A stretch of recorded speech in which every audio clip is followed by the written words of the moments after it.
As always, this is me, Jacob, and I am here with my good friend Khalid. How's it going, everyone? I have a couple of good gaming topics for today.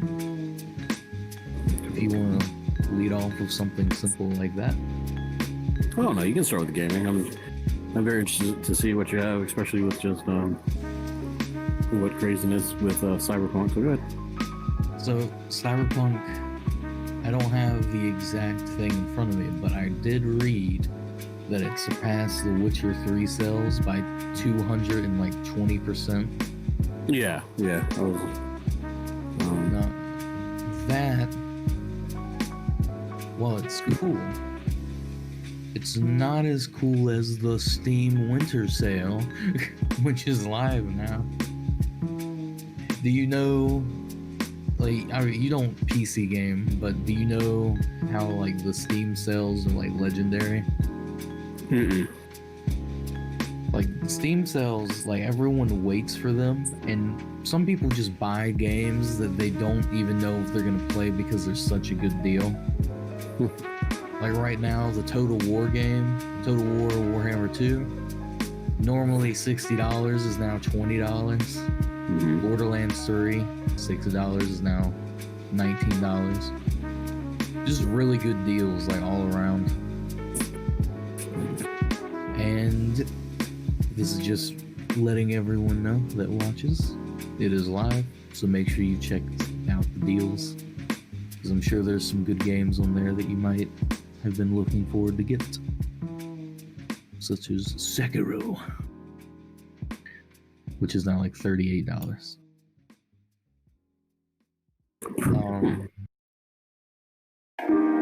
So, with that being said, though, do you know what Stardew Valley is? yeah, absolutely.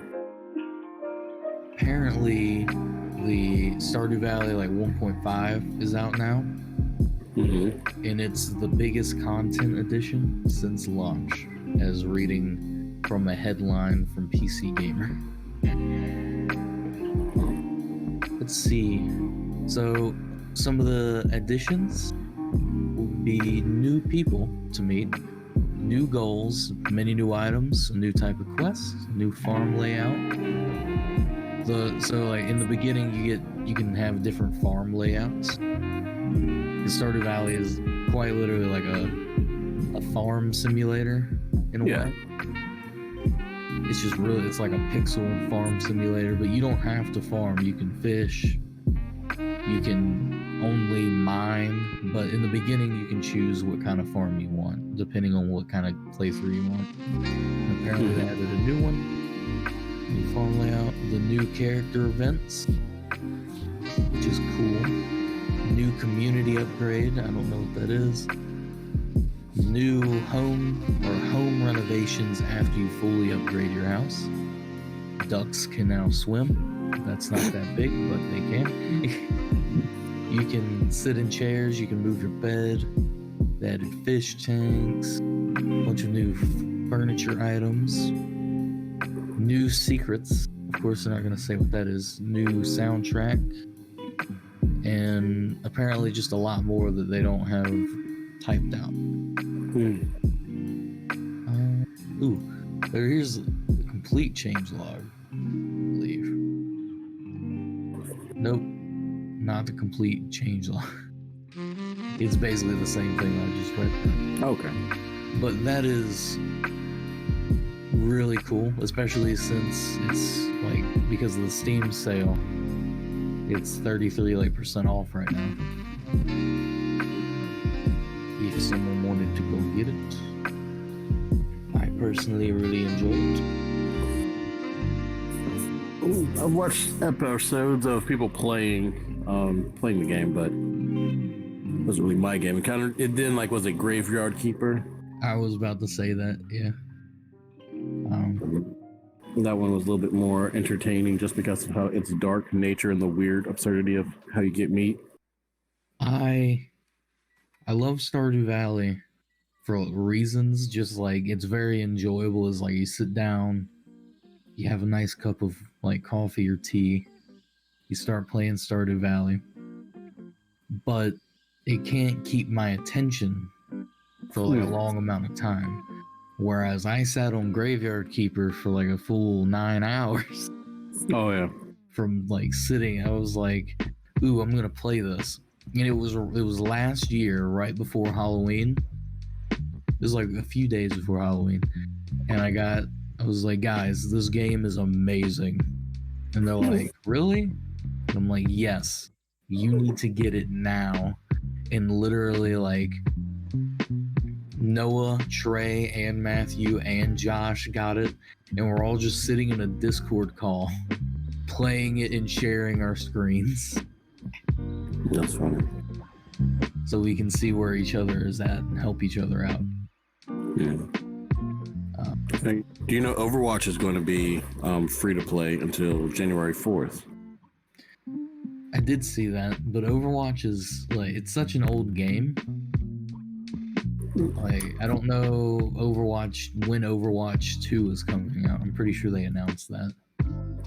But I mean, think about old games that are still being played. Grand Theft Auto 5 still has its strength. And just getting a next-gen replacement, which is very funny. They're like, we'll just replace it. It's also on sale as well. Like Overwatch is. Until January 4th, along with being free to play. I used to play Overwatch. But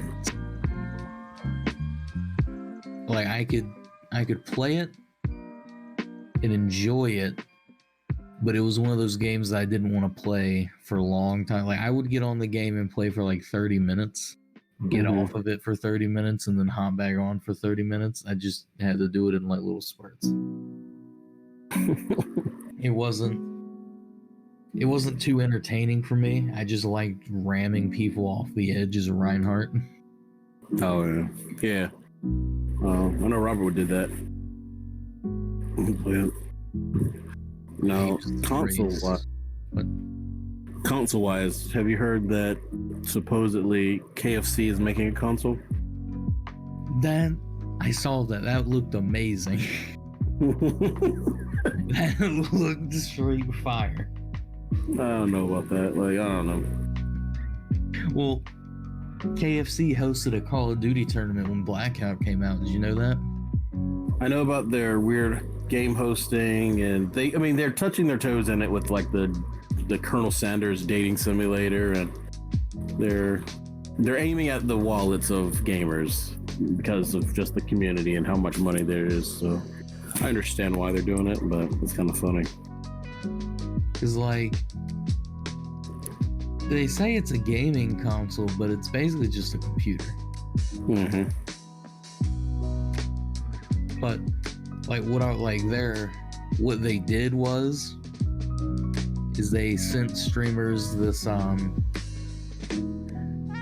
basically, they sent all the streamers involved this red phone, and they would get like calls from it, and it was, of course, just Colonel Sanders in quotation marks. Yeah. But basically how it was the streamer had to engage with the community and find their duo partner from their like stream. So they couldn't be matched up with other big streamers. It was a streamer and like a fan.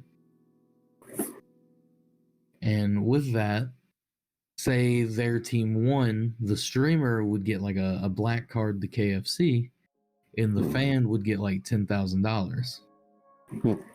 I thought that was really like well thought out. You know what I mean? Absolutely. Yeah. Most of these big streamers don't really need the money, but you know they'd want that black card just to be like, look what I got. Exactly. But I don't know what's gonna be in this so-called gaming console. Maybe a chicken warmer. Ooh. Wait, what? It's got a Intel NUC9 CPU. I don't even know what that is, bro. Ooh, they said 11 herbs and spices version of the Intel CPU. They do have a Seagate 1 terabyte SSD. Seagate's pretty good. Judging from the prominence of ray tracing, probably going to be like an RTX. A first of its kind hot swappable GPU slot. So this console you can upgrade for future use. This is literally just a computer. This isn't a console. That's amazing. I think it's,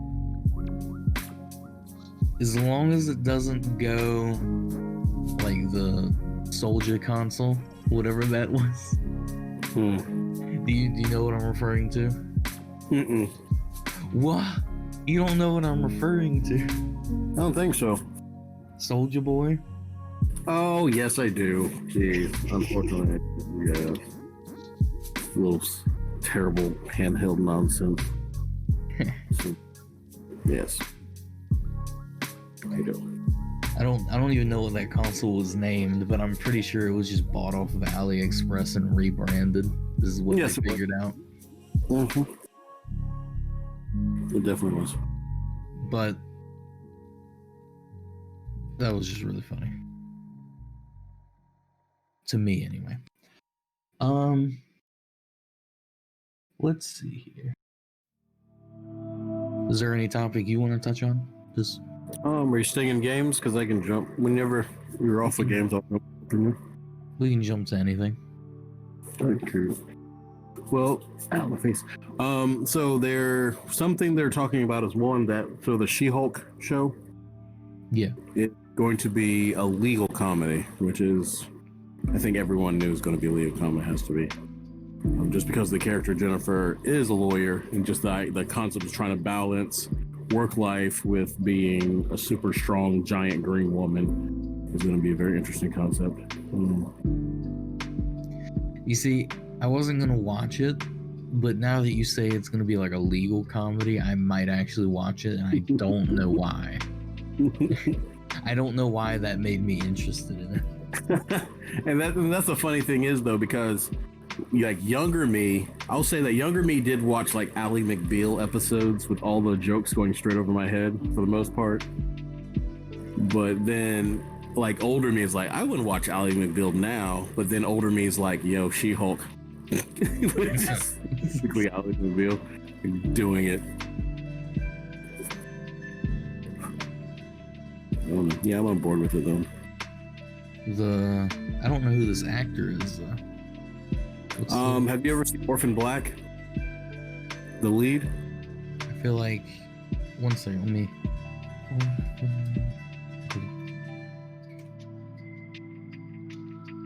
No. Okay, so Orphan Black. To poorly summarize it, this girl who's been trained to be basically like a super soldier in its own right, runs away from this academy or orphanage, and she starts finding out she's like cloned, so she's trying to meet up with all the different clones, and she does a really good job because she has to play her clones, and they're in different like walks of life and jobs. So some are like assassins and like cat burglars and just little like artists and just different things. So she has to play both the main character and then whatever clone she runs into. So she has this amazing range in just one show. Whenever you say like Orphan Black, because I think you brought it up like a week ago or so as well. I always picture just the movie Orphan. Okay. That's what I picture when you say it, because it has Orphan in the first title. First word. But no, what I was going to say was, I don't know who she is, but she looks very attractive as well. Yeah. She does. I think she'll do a great job. And then in some other Marvel news, they just have a lot of different like casting. Which one I'm looking for, like casting information. So one thing to take away from it is that they have Riri Williams they have her cast now, and then there's another person as well. Oh, American Chavez is going to be I can't think of, was it Coquetel Gomez? Mark that one up. So, and then of course Christian Bale's going to be the Gore, the God Butcher. So it's going to be a very interesting concept. We're going to play that Butcher. Good name. Is a good name. It reminds me of did you ever watch the anime Fairy Tail? Bits and pieces of it. Well, you know how Natsu's like a dragon slayer because he uses the magic that was made to kill dragons. Oh yeah. Well, later on they're fighting like the guild, like Hades or something like that. I think it's Hades. I don't know. Someone in there was named Hades. And Natsu, they're in a forest of like Fairy Tail. Fairy Tail's like island or whatever, where the origins of Fairy Tail started. Okay. And Natsu actually fights a dude that was a god slayer, like the fire god slayer. What? That just pops in my head from time to time. Because it was such a cool sort of name, because that guy looked crazy. Like, he looked like you locked him in a cave for like 10 years maybe and just only fed him LSD. That's how his eyes looked. Let's see. Are you looking it up? Yeah, I'm gonna see how he looks. Hold on, what's this? Well, basically, how Natsu like beat him was he expelled like all of his magic, and then he was able to eat the fire god slayer's magic. His name is Zancro, I think. If you want to look up that name. Yeah, Zancro. He has like the red, like swirly eyes and such. It's just really weird. Some of his facial expressions sort of go with it as well.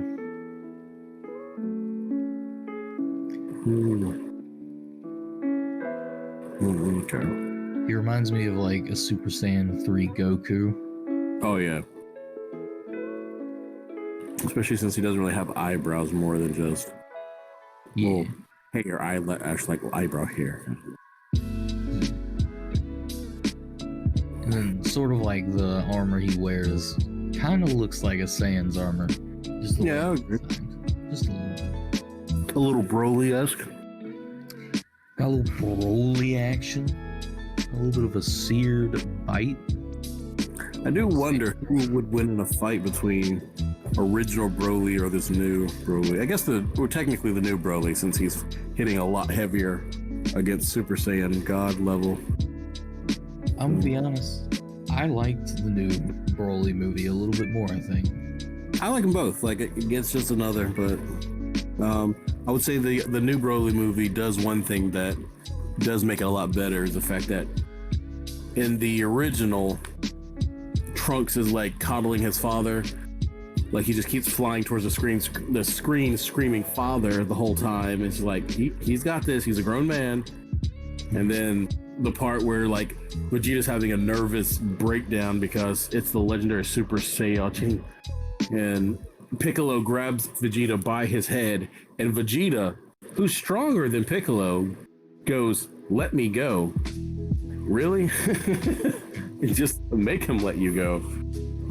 But one thing that the original has that I don't think the new one has is Pantera, because you're about to get your butt kicked when Pantera's playing. So You're right.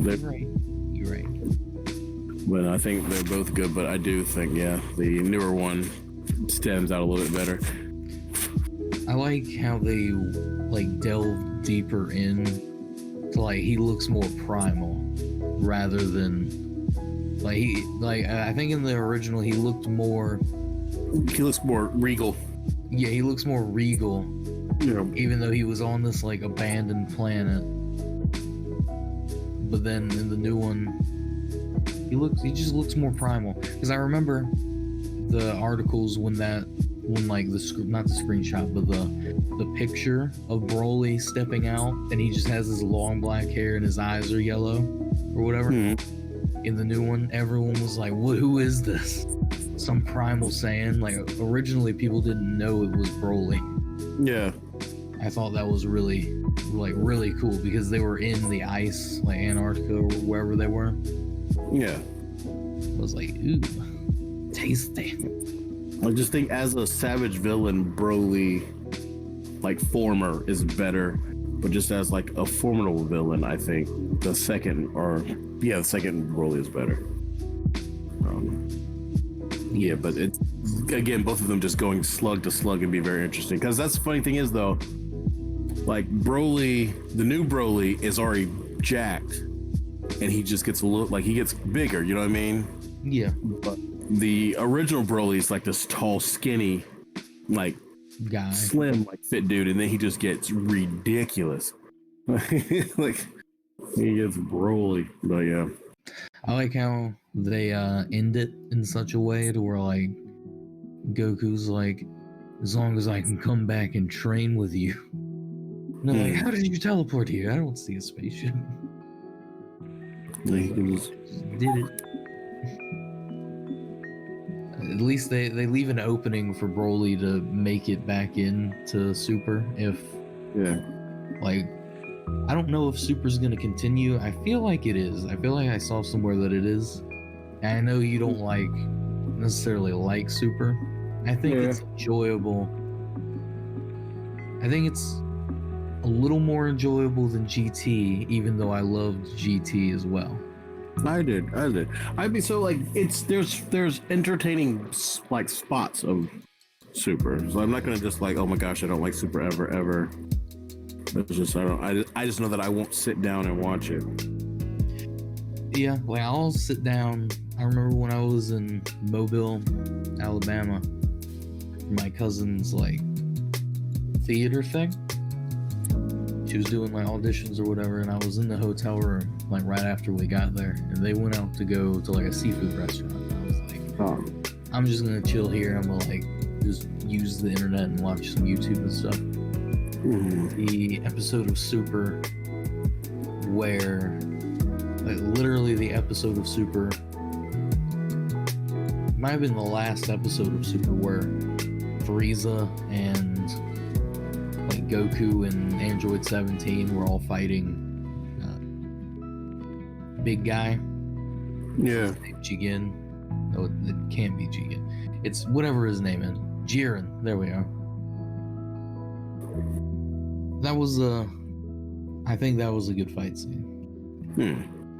It was entertaining. So here's something cool. Cut you off. Someone did a digestion of Broly 1 basically going against Broly 2.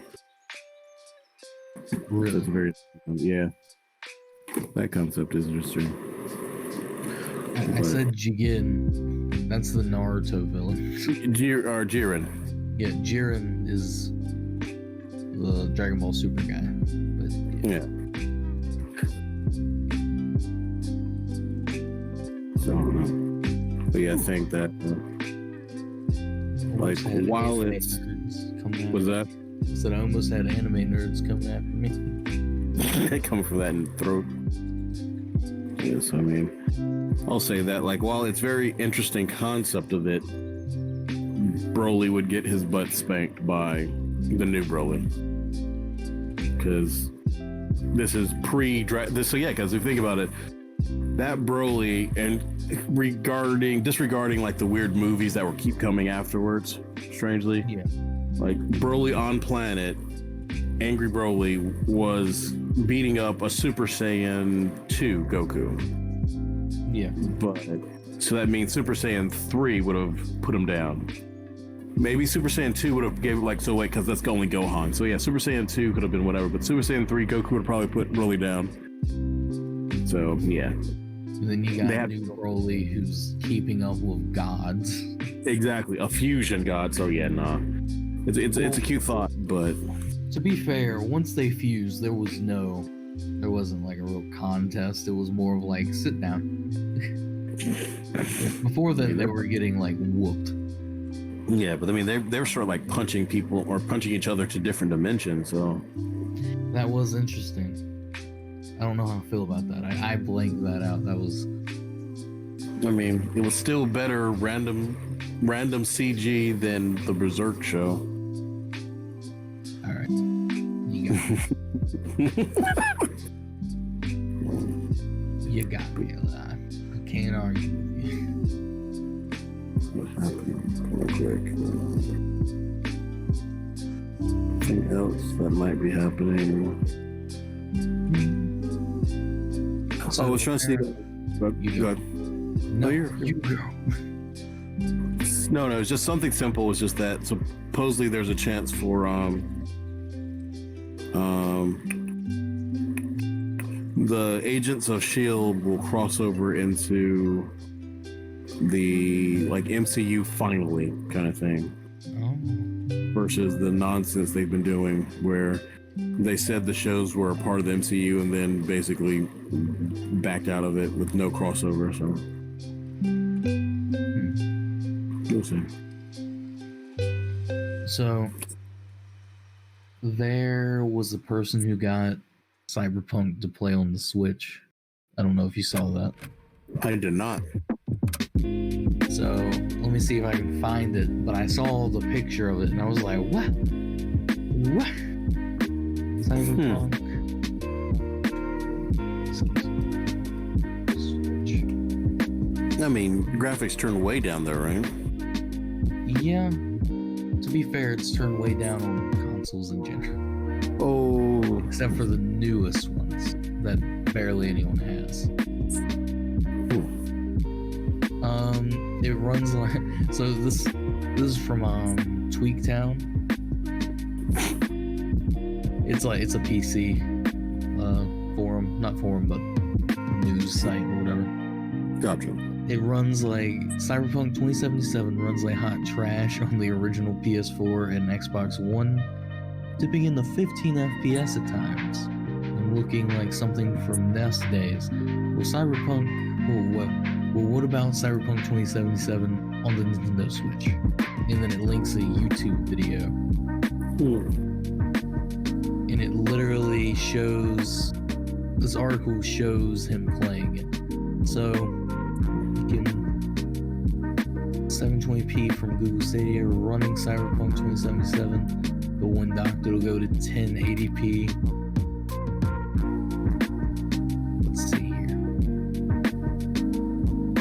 He says it's almost too easy to get it running on the Switch. This is one of the excerpts from it, because obviously I'm not going to watch the video right now. Yeah. But if anyone wants to look at it just because of like it is by Nintendo. Just look up Cyberpunk 2077 by Nintendo on YouTube and you'll find it. So there's that.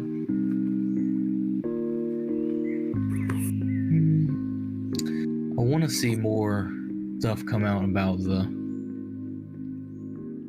new Zelda game, but that's besides the point.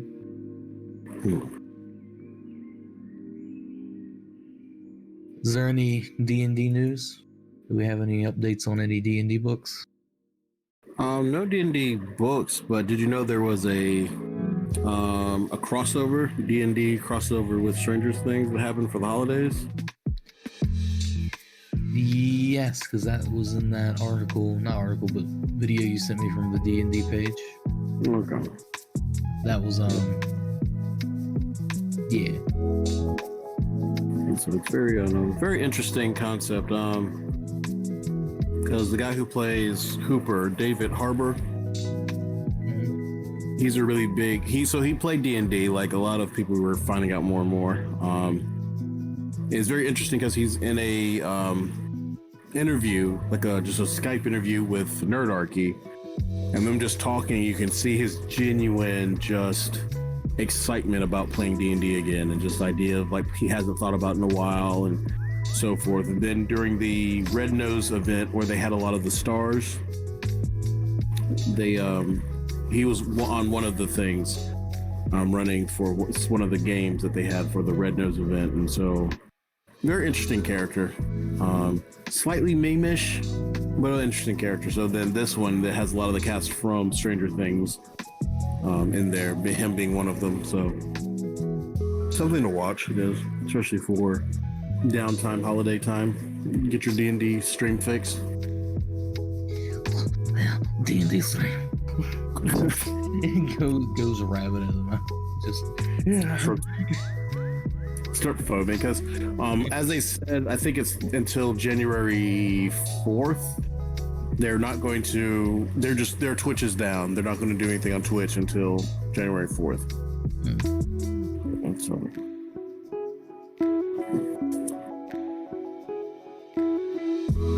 There's the act. Go ahead.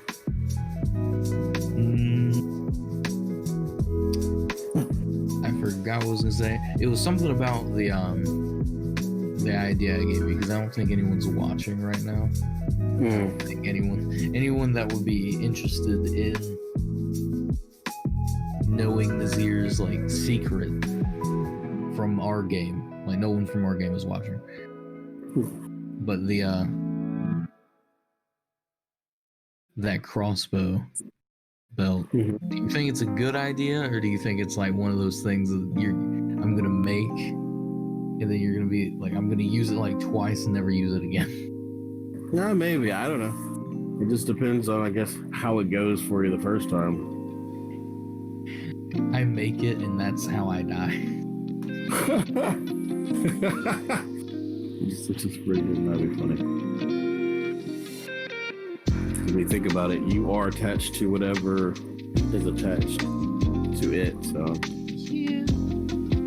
Alright. So I don't know if you can go into this because it is still your D&D game. But now that area is all gooped up for the audience, we went into would it be just like a catacombs? Would that be a way to say it? Ancient tomb catacomb, yeah. And someone may or may not have released a curse that, raised the dead. I won't say who.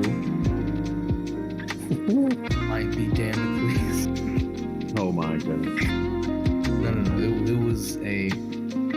It wasn't intentional, but it was me. I did it. I take pride in the fact that I did it. But was there anything that would have been really cool that we just missed because I did that? Because right now we can't go back down there. It's been flooded. Is there can you reveal what we missed? That would be interesting. I won't say too much of cool just because I didn't really want to introduce magical item. Yeah. But I mean, there's some treasure outside of the dragons, I would say.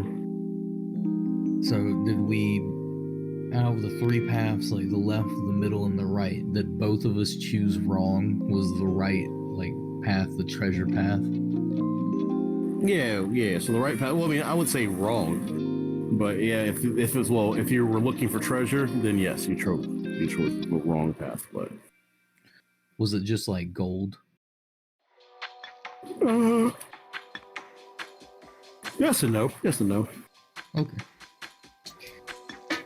Because that was a interesting session, I think. Rolling all those nat 20s. Oh, absolutely. That was very combat. Yeah. And then not rolling nat 20s when you needed them. Yeah.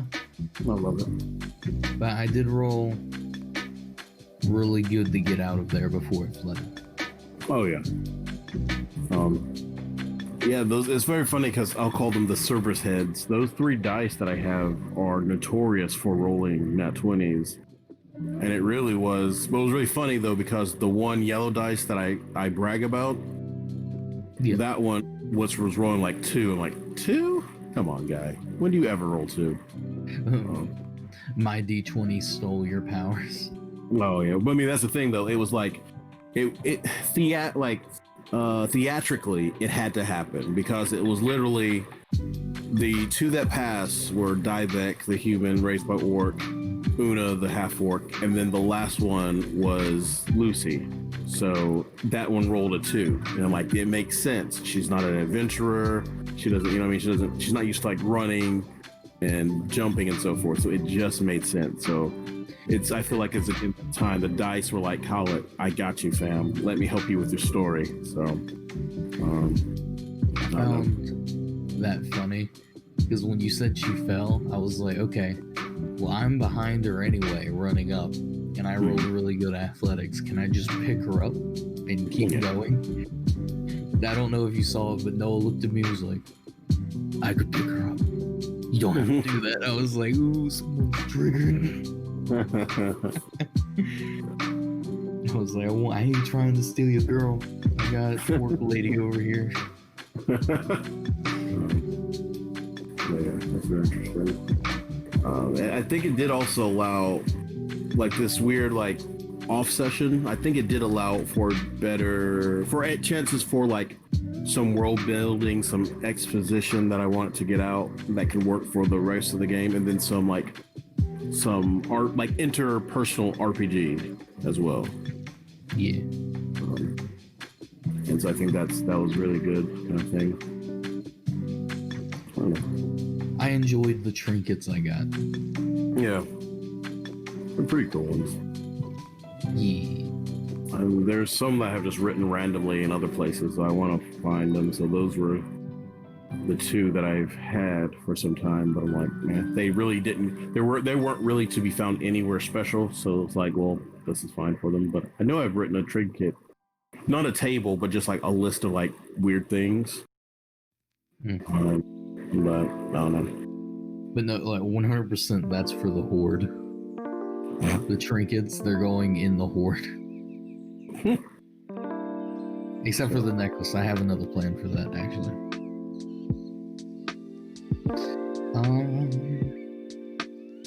I will find it interesting if we do get all this gold from that area, because it took me a while to get gold for the diamond or whatever.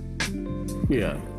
Literally, I was taken down to like under like 75 gold once I gave them the gold for the diamond.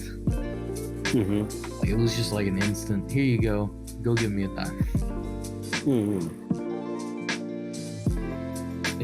And then it's like, as soon as I get the gold, I just start like,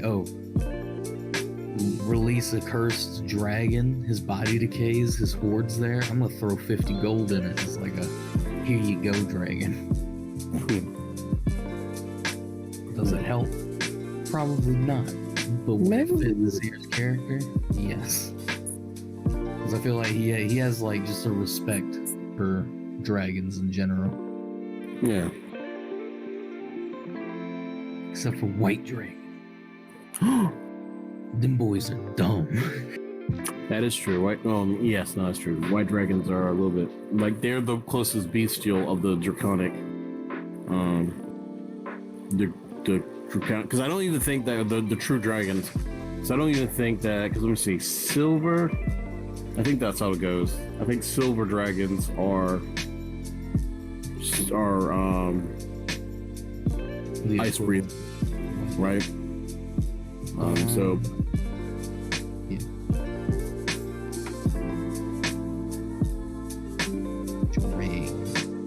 Hello?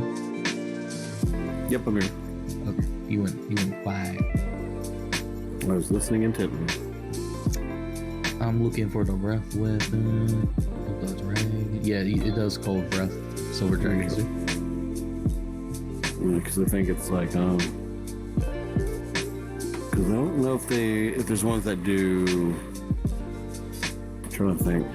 One doesn't have a actual like So let's see. So black is acid, we know. Blue is lightning. Green is poison. Red is fire. White is cold. Why do they give me all just the chromatics? That's funny.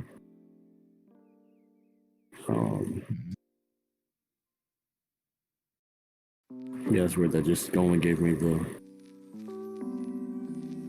chromatics. So, black, acid, blue, lightning, brass, fire, bronze, lightning, copper, acid, gold, fire, green, poison, red, fire, silver, cold, and white, cold. Yeah, so it's like they don't. Poison is the only one that the metallics rock they don't have.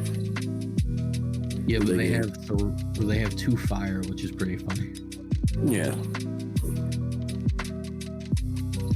It's very interesting because it's more honorable to shoot fire than to be an acid giver. You trying to say toxic dragons aren't cool? Yeah, they're bad for the community. I do want to do a world building live stream where I just make. I think it would be cool to have like different kinds of world building live streams. Mm-hmm. Like maybe some where you're there and you write a little bit for like some other campaign that you have in mind. Then, because I want to do one where it's just like one day I just make a ton of enemies and balance them out. Mm-hmm. Like maybe merge a few like a dragon and something like that, just stuff like that. One day maybe make a few NPCs and like round them out and like flesh them out as like not players, but just like characters and stuff like that. Yeah. Then maybe like a town building one where like I'll open up like a town, like map creator, something like that. I feel like that'd be interesting. I just gotta figure out how to do it. Just do it. Nah. Anyway. Let's see here. What other topics would be good to talk about? I did finish Psycho-Pass, but I'll go into that when we get to the final segment. Okay.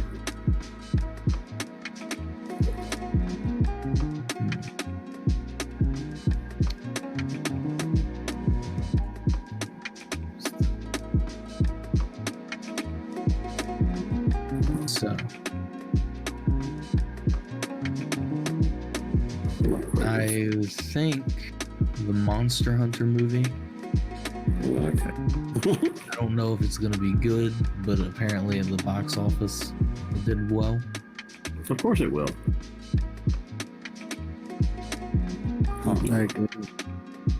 Because the Resident Evil movies did well. It's something people want to see because they're like, what? And then the other fans of the game are going to go, we're going to watch it. And it's just, I don't know, very cliche isekai. Whatever. That's what they want to do with it. That's what they want to do with it. Well, I think in January. Actually, let me double check this because it might be before January. I spelled it wrong. January or Monster Hunter? What? Spelled Monster Hunter or January wrong? No, neither. I spelled 0 wrong. I put ZR. Just. Apparently January 6th, is officially confirmed that the part 2 to season 2 of ReZero will pick back up. I think that's a good time, and I can't wait for it because I love ReZero. But yeah.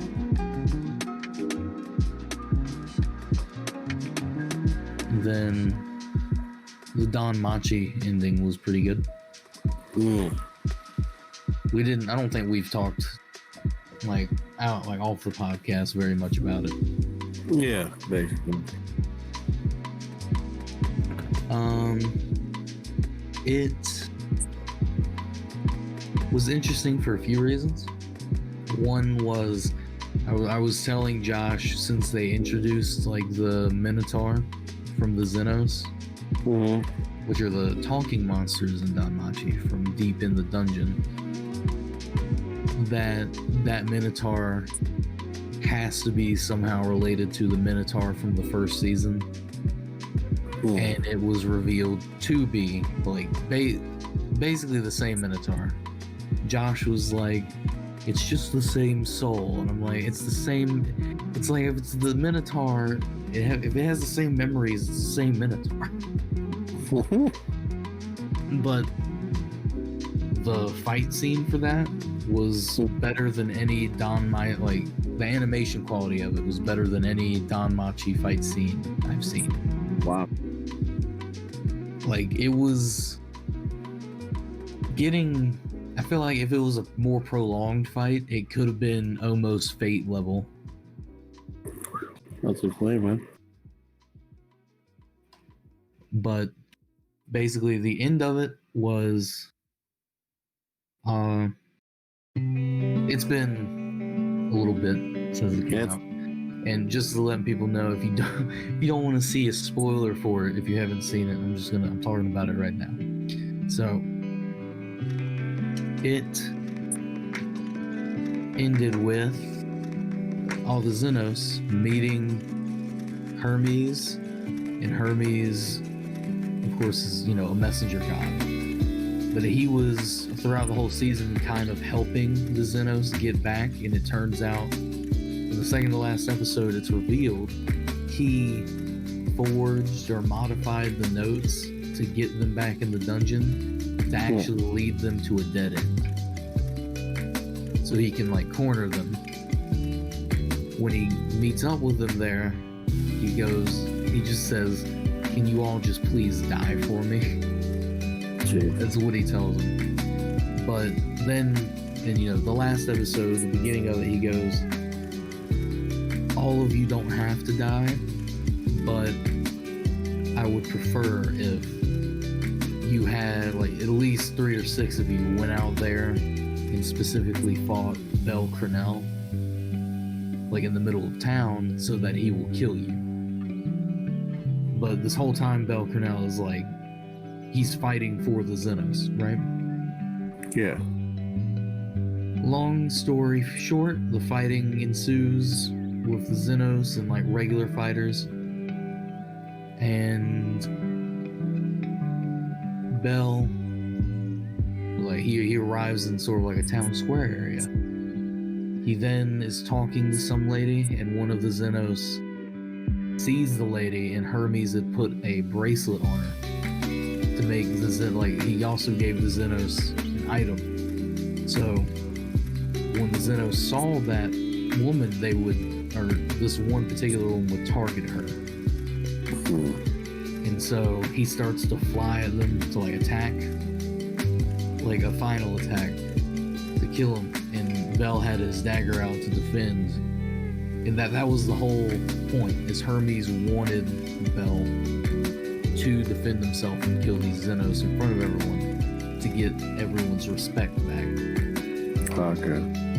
That like, because he was seen helping monsters, and that like everyone was like, why would you do this?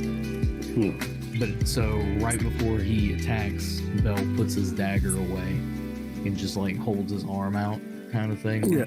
T-posing. Yeah. Dominance. The whatchamacallit, the cliche anime block attack. Yeah. And so the Xenos doesn't attack, basically, and then Hermes gets mad, and then Freya, which is like one of the overall arcing people that loves Bel, kind of thing. They want Bel for themselves, for herself.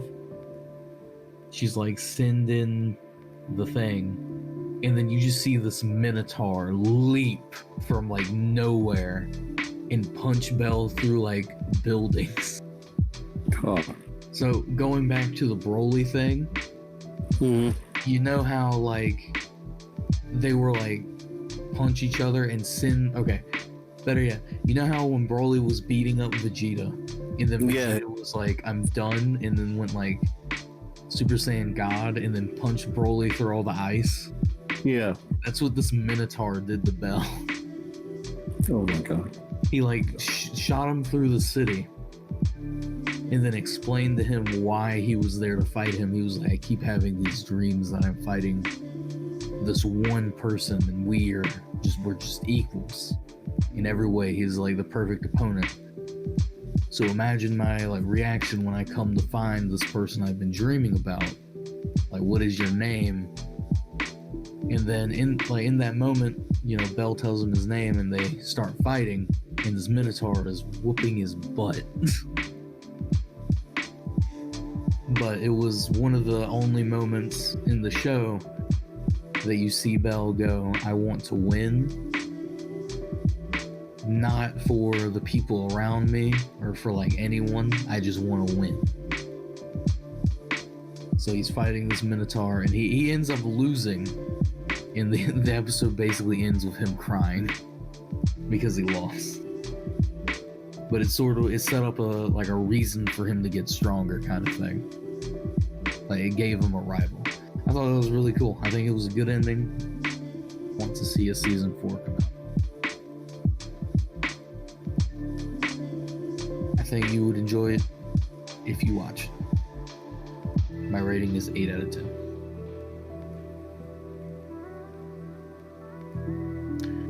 Is there anything you would like to talk about?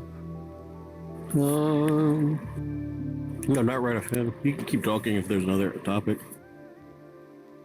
I do not have another topic right offhand as well. Let me see if does Don Machi have the movie? Ooh, that's a good question.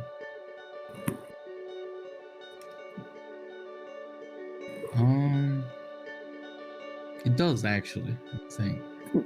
So it's Arrow of the Orion. Oh, okay. Never seen that. I didn't even know it had a movie. That was a nice little question. You've informed me of something I didn't know. For the Magic the Gathering players, I know that there's going to be some type of like Magic the Gathering arena, like award after party. And so like the Game Awards after party, they're gonna do like Magic the Gathering arena. So the details are there's no entry fee, there's no cards required. You can choose between pre-constructed decks or the Elspeth versus the Ashmon. And then just gets into other details for anything that one. But yeah, it should be lasting to like. Oh, so there's going to be a release. So Theros Beyond Death is going to be released on January 16th, 2020. Wait, no, it's 2021, 2020. That's old. It is. So never mind. Well, yeah, you said Game Awards, and I was like, the Game Awards happened. Yeah, very fast. So I was like, oh, well, at least it's extended to January. Wait, hold on a second. So hold on, I'm confused. Go in the past and enjoy. Another Zord. I need to get more Magic cards at some point. Yeah. I gave my Magic card, like the current Magic cards I had, to someone who would actually use them instead of just me. I was like, I'll just get like a starter deck to play because I don't really need all of those cards. Yeah. Is that working? Is the person using them? I don't know. They would always want to play Magic, so I was just like, take them. Honestly, like I enjoyed playing it. I just don't play it enough to warrant like having all those cards, kind of thing. Yeah. And like even then, I didn't have a lot. Like my Yu-Gi-Oh card collection, I still have Yu-Gi-Oh cards because I just like Yu-Gi-Oh a little bit more. Yeah. I just can't find anyone to play Yu-Gi-Oh with. But even that, like I had like 20 tins of just Yu-Gi-Oh cards. But when I moved,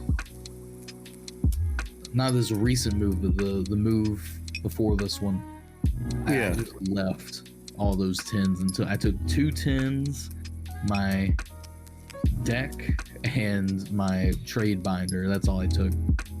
I was like, I ain't got no reason for all those cards. Now to learn it. I used to know how to play Magic. I guess it could come back to me, but I just don't know. I would like a D&D card game, I think. There is one, isn't there? What? Well, let me see. I think there's a D&D card game. I know there's a D&D board game that you could technically merge into it, right? There's D&D Mayhem, which is kinda a card game. I'm talking like a D&D-esque card game like Magic and Yu-Gi-Oh. With like canon Magic items as like relic stuff like that. I think would be really interesting. Well, let's see if they give us any, because I feel like D&D was going to get a card game outside of that one. I will say there's like this game that I don't know who got it. I think it was Matthew or another.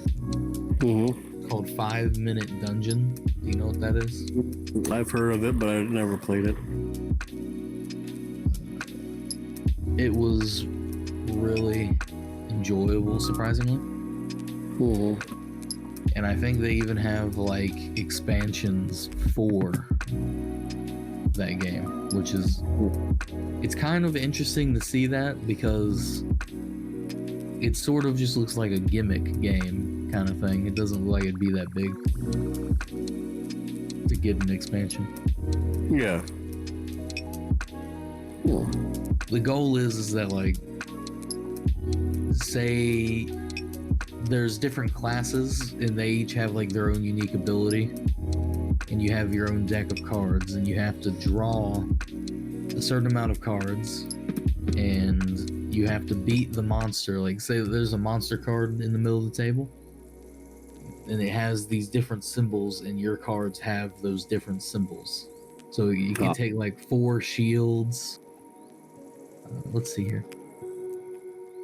You can take like 2 swords, an arrow, and a shield or something like that, and you have, like, out of all of you, you have to put those down. And then, for instance, the thief's ability is he can discard 3 cards and then draw 5. Okay. The Valkyrie, discard 3 cards and make everyone else draw 2. They all just have their own unique thing, which is interesting. Looking at the different like D&D card games, there are a few. Like Tyranny of the Underdark, which came out for a bit, and it's just doing with the Drow. Lords of Waterdeep, that's the one. So there's Lords of Waterdeep. So people play that one like that. Well, it's a board game, but it's also a card game. Let's see, there's that one. Think Monopoly, but you stab each other. Then Dungeon Mayhem is another one that popped up. And then there is Dungeons and Dragons Tomb of Annihilation board game. Again, it's a board game, but it's a lot of really heavily with their cards, so you can play whichever way you want to on that one.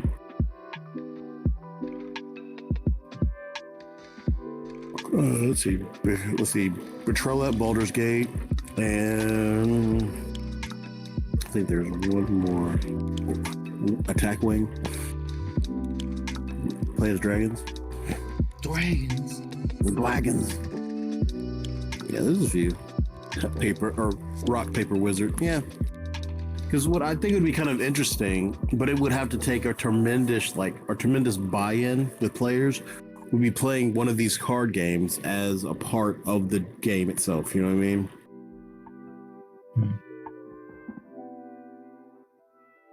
Ooh, hold on. So there's D&D Waterdeep, Dungeons of the Mad Mage.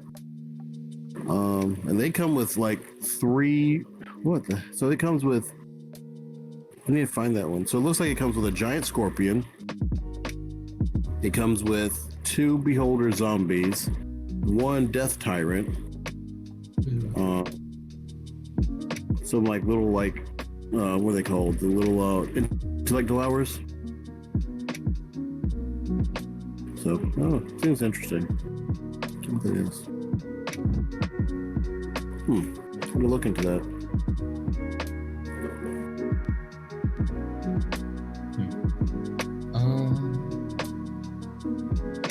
I know some computer news. I guess not really news, but a lot of computer parts and components have gone on sale on like Amazon and such. Oh yes, due to just the holidays. But I know you know. I'm just saying the viewers because you hear me talk about it all the time. I never hear you talk about.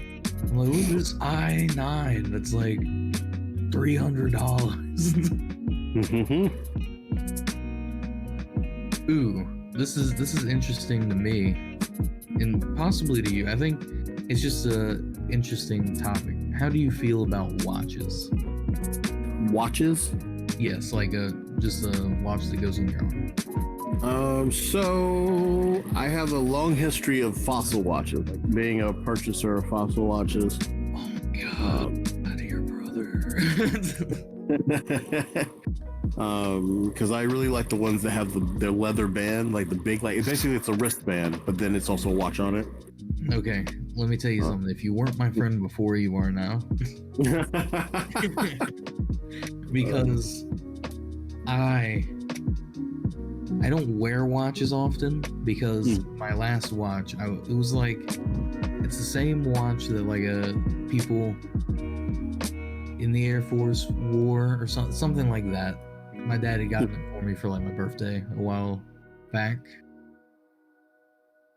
I could probably find it. I'll show it to you later, but it broke, kind of thing. Like the hands and stuff, it was all messed up. I don't know how it broke. But so I've been looking into watches recently again, and like every year, like once a year, I'll look into them, and I'm like, ooh. And I found out I dislike the watches that have like the metal armband. Oh yeah. So you were like, I like the ones with the leather. I was like, yes. Oh yeah. I love those. My goal is one day get like a skeleton watch. I really enjoy those. Now, have you ever seen the tread ones? The tread watches? Tread. Yeah. They're tread watches, so they all run on treads. The numbers run in these different, like, chaotic, different patterns and whatnot. And, like the first few, so like this is like the first generations of them that came out. That I'm aware of. They're like $15,000 and they're bulletproof. I'm like, I'm not gonna Wonder Woman a gun. So you pull up. Oh, I'm getting shot. Let me deflect it with my watch. Now. How amazing, like, you have some friends in big places. If someone like shoots the gun at you and just instinctively you flinch, hit the bullet and it hits the wall and the gun jams, so you just run over and punch the person. Like, oh my god, it was meant to be. Along with this, I'm thinking about getting a Copeland, like fossil watch. Okay. I'll show you the exact one. I just think it looks nice. Like I said, I really enjoy watches. I like the leather armbands. I like the fabric ones. I hate the metal ones. It's just my thing. But finally, I found someone who also likes watches. Because none of my friends, like, they'll be like, yeah, watches are kind of cool, but they don't like watches, if that makes sense. Yeah, it makes perfect sense. No, I actually have to like pace myself when it comes to watches, because Overstock.com, not a sponsor, was like my go-to to get watches. And then, yeah, man, I had so many watches. I'm pretty sure they're all over like states, like packed up or something. Because I think my first watch I bought when I was in the military was a black Fossil watch with a thick wristband, and that thing survived, man. Like, there was this one year that I don't know what it was, but Fossil watches were just failing me. Like their pins were falling out, or the temperature were cracking them, and like 3 watches that I had that were Fossil were just like, no, we're still with you. So I don't know. I know, like a while back, I think this is like the only time I've seen like Noah get a watch. Is the Elon Musk, like it was kind of like a scam. It was like if it showed that Elon Musk had made a tweet saying he endorses these watches and they were free. All you had to do was pay shipping. Like you still got the watch, but it was a crappy watch. Gotcha. And you can't find that tweet anymore. It was like either he got hacked or they faked it, kind of thing. Yeah. But it was one of those things where like, did it really happen? Because as soon as like a few days after it happened, everything about it was just like erased. Like so, but Noah had the watch, and when he got it, he actually gave it to Josh because it was too small for his wrist. I was gonna get it from him, but then I was like, nah, I'd rather pick out like a nice watch than have this. Oh yeah. Now, on the topic of watches, how do you feel about smartwatches? I mean, it's the time has come kind of thing. Like, I don't really play into too many commercials, but the one commercial where they're like showing off this, it was for the smartwatch when it was like first coming out, when they show like all these different like fictional characters that they're showing the watches of all these fictional characters. Yeah. And it was just throughout the ages and had like the character kind of speaking quietly in the background. And with that thing, I'm like, okay, well, yeah, the time has come for that watch. Like, how many kids, including myself, have like pretend like they're talking to the wrist to speak to their buddies or comrades? You know what I mean? So the time has come for that one. I think it's really dope. Now I think of it, maybe I should make a watch that looks like a Dick Tracy watch, but it's also a smartwatch. If that's not a thing, it needs to be a thing because that's really cool. But yeah, with that being said, like, I mean, I'm fine with it. I don't own one. My phone works just as fine. There are some really cool apps for it, but unless it would have to really stick out. Like, it would be really strange for me to go, okay, I'll buy it. So, Fossil makes these smartwatches as well, and they look really nice. Yeah. And I was looking at them, and it's like, I feel like because of the way they look like a normal watch. I think they look they just look like a normal watch, but smartwatch. And I would be more apt to getting that rather than like an Apple Watch. But going back to the Apple Watch thing, I would 100% get an Apple Watch if it had a camera on it and I could use it as a QR reader. Because it's waterproof and it has motors to get the water out, and I don't want to take my phone on the field at rev. That is the only purpose it would serve, other than like wearing it, daily just to get notifications. But that would be the main benefit to me. Because I would rather not take my phone on the field. Yeah. Or have it sealed up in a bag or something where it won't get wet at all, because my phone isn't waterproof. And have like a smartwatch that like I'll use it either way, but that would be like the selling point, is if it had the QR reader thing. Now, sort of on topic but off topic, do you know what? Let me see if I can find it.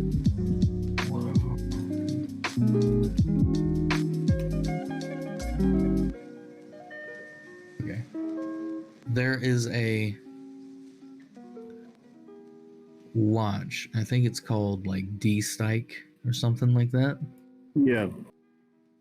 It's not really a watch, more than like a little Raspberry Pi computer thing. Now, this is completely just because we are talking about watches, but it looks very... It's literally just like the computer boards and a little monitor or like little screen, and you can use it to deauthorize people on Wi-Fi so they can't use the Wi-Fi. That's kind of funny. Kind of messed up. Funny. Yeah. I was debating on like getting one just to like have like Troll Noah or something, but it's like $45 for a troll, and I'm not sure if I'm wanting it. Yeah. Hey, sometimes you gotta commit to the troll, my dude. Nah, I'd rather have like a nice regular watch, I think. I'd rather have a steak in a watch.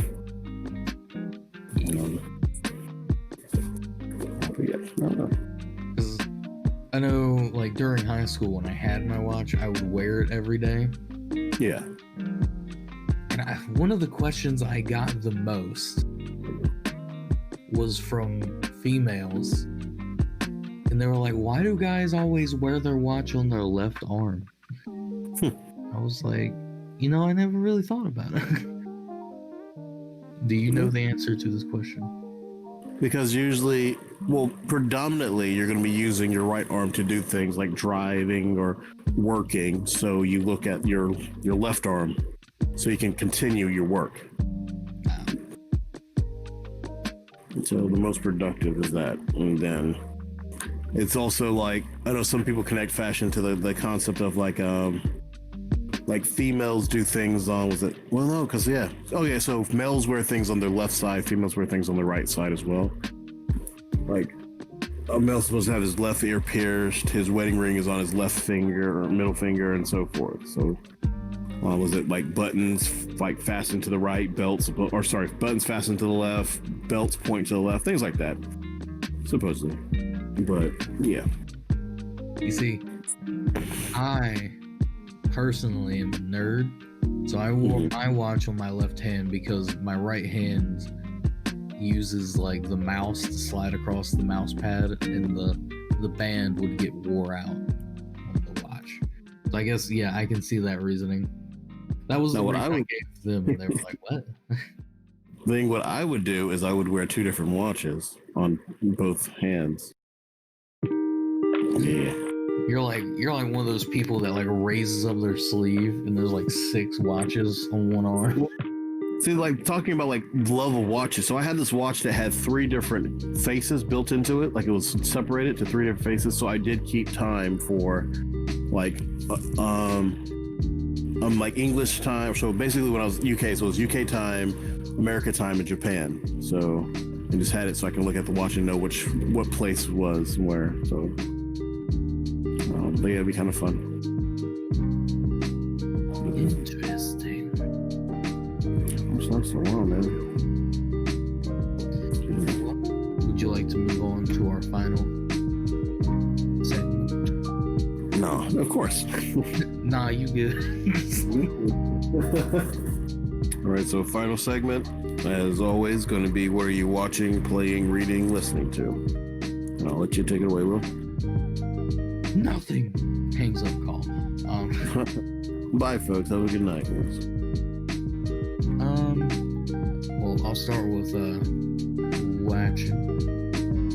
I finished Psycho Pass. It was really good anime. I haven't seen season 2, but season 1 sort of ended in such a way to where you almost don't need a season 2. So I'm giving it like a breather for a second. That makes sense. So the anime starts off with a girl that is capable of doing like any job kind of thing in this new society that is enforced and controlled by the civil system, which sort of Futurama, kind of. basically you take an aptitude test and the system tells you what jobs you can get and what jobs you'll be most happy in. Yeah, almost like a drama. Yeah.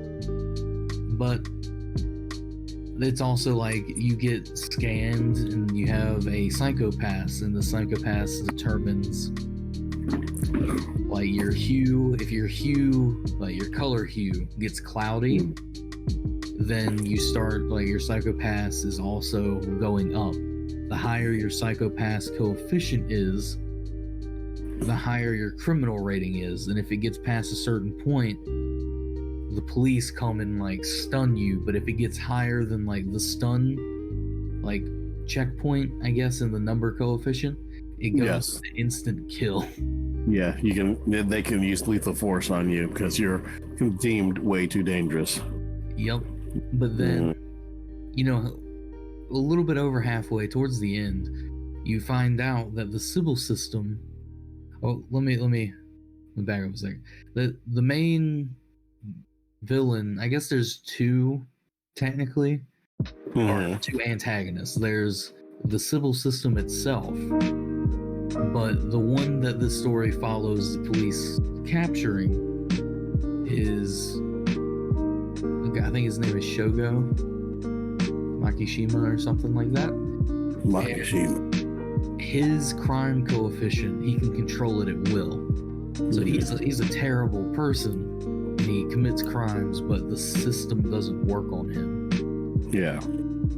So he is very much like a anarchist. Like, he wants to overthrow the system and stuff like that. They refer to him as that.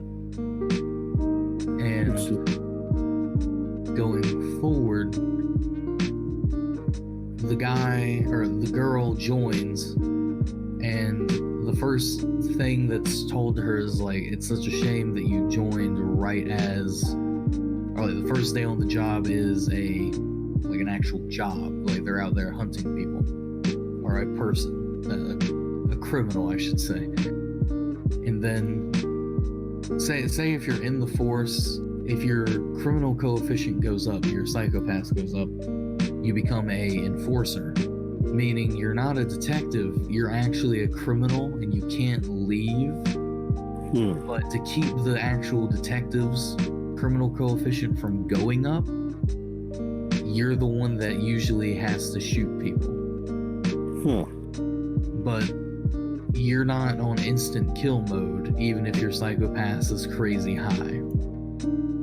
You're on stun mode, so the detective can like stun you. Okay, yeah, I remember. So fast forward, you find out that the civil system is actually a bunch of brains of other criminals. So it's literally a bunch of criminals. That is the civil system. People like Makishima Shogo, whose crime coefficient can't be calculated, that is who, like, they specifically target these people and they take their brain and add it to the civil system. So that, and they think that since they're doing this, it's sort of like community service. Like the civil system said that they think what they're doing is enough justice for them. Well, at one point, they reveal to the girl what the civil system is when one of the enforcers like runs away, and she's making a deal with them, like, you make sure the Dominator, which is the gun they use that can tell the crime coefficient, psychopaths, make sure it's locked in the stun mode so it won't instantly kill him, or else I will not bring back Makishima alive. Oh, true. Long story short, I'm not gonna say how it ends with like all the plot development, but the enforcer, like the reason why she went there at the very beginning, right, was because I think his name is Koga, or Kogami, whatever, Koga, I'll just call him that. He was on a case to find Makishima, and his crime coefficient went really high after his enforcer got killed by Makishima.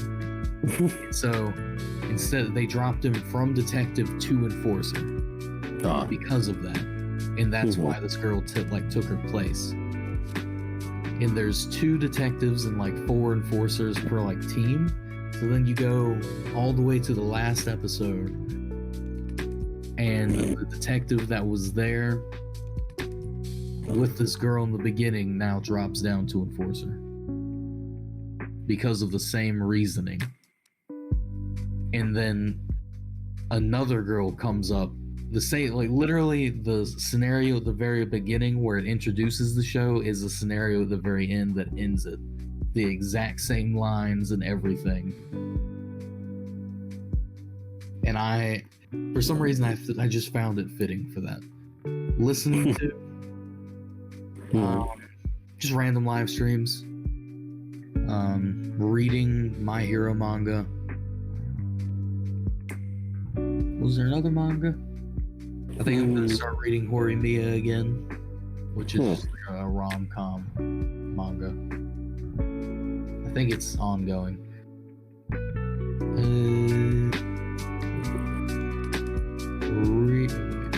Watching, reading, playing. Started playing The Forest. I've been racking up all of the Epic games that are going free this month. Oh yeah. It's a new game every month. Just a quick update on my library. I have Dungeons 3, Pillars of Eternity, City Skylines, Tyranny, Alien Isolation, Metro 2033 Redux, Fence Grid, and The Long Dark. All of these games have not been played by me yet, because in January I'm going to start just like live streaming them. I think would be a good way to play through all of them. But The Forest was fun. I was going to play it today. Everyone was waiting for me to play it today, but I decided to take a nap instead. That's kind of funny. It was, because I was laying there and they were like, we need Jacob to come play The Forest because he's the host. And I was like, I'm just going to turn off my notifications so I can take this nap. But that's pretty much where I'm at right now. Okay. Good. No. For myself, let's see. So watching a lot of the same ones I've been watching. I've been watching a lot more Tested just because I'm getting into doing kit bashing and scratch building. So Tested, Adam Savage has a lot of like wealth of information and other different like crafting YouTubers and aspects. I have to go back through my logs and look up seeing which ones I've saved and so forth.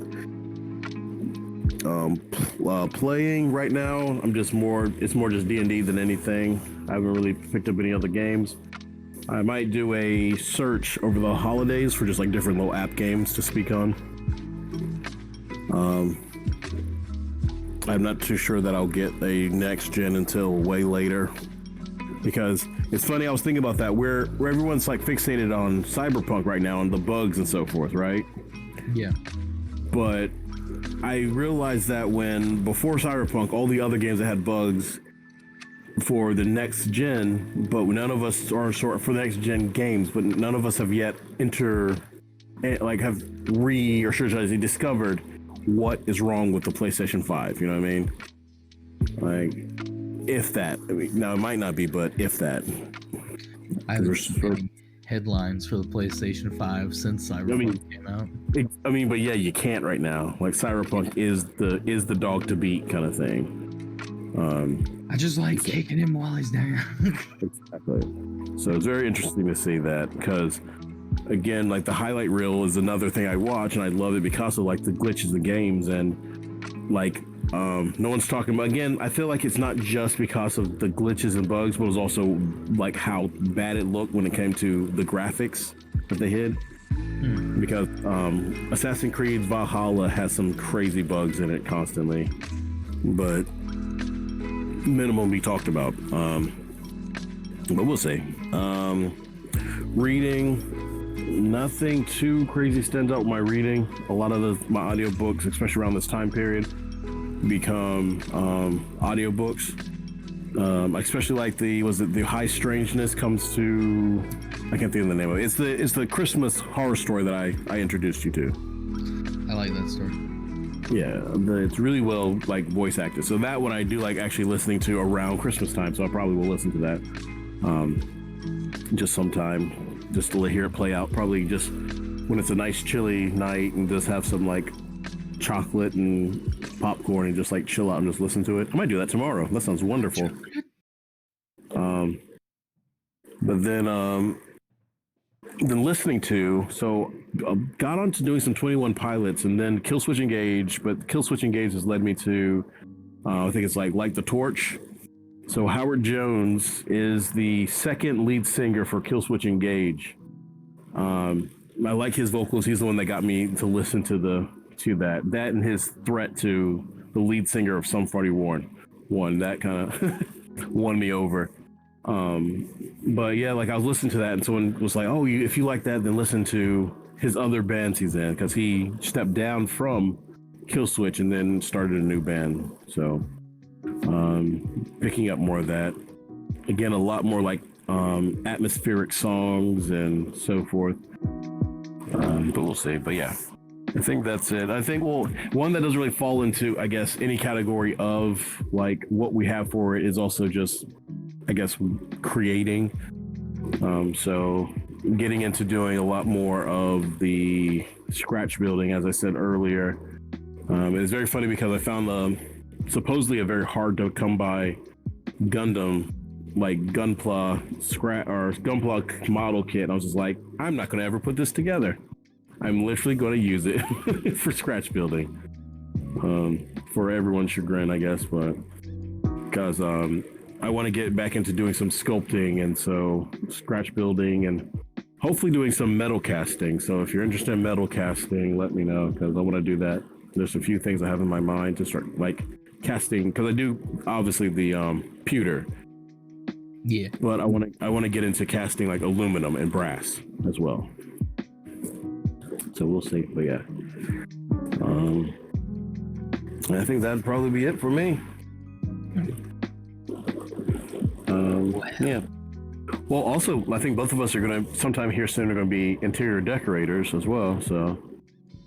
Oh, yeah. Oh, that should be a whole segment or a live show by itself, is us like going on like Amazon or something and just picking out stuff and like LED strips or just art that you like, because I know you want to do art, but maybe we could find something that just goes with it.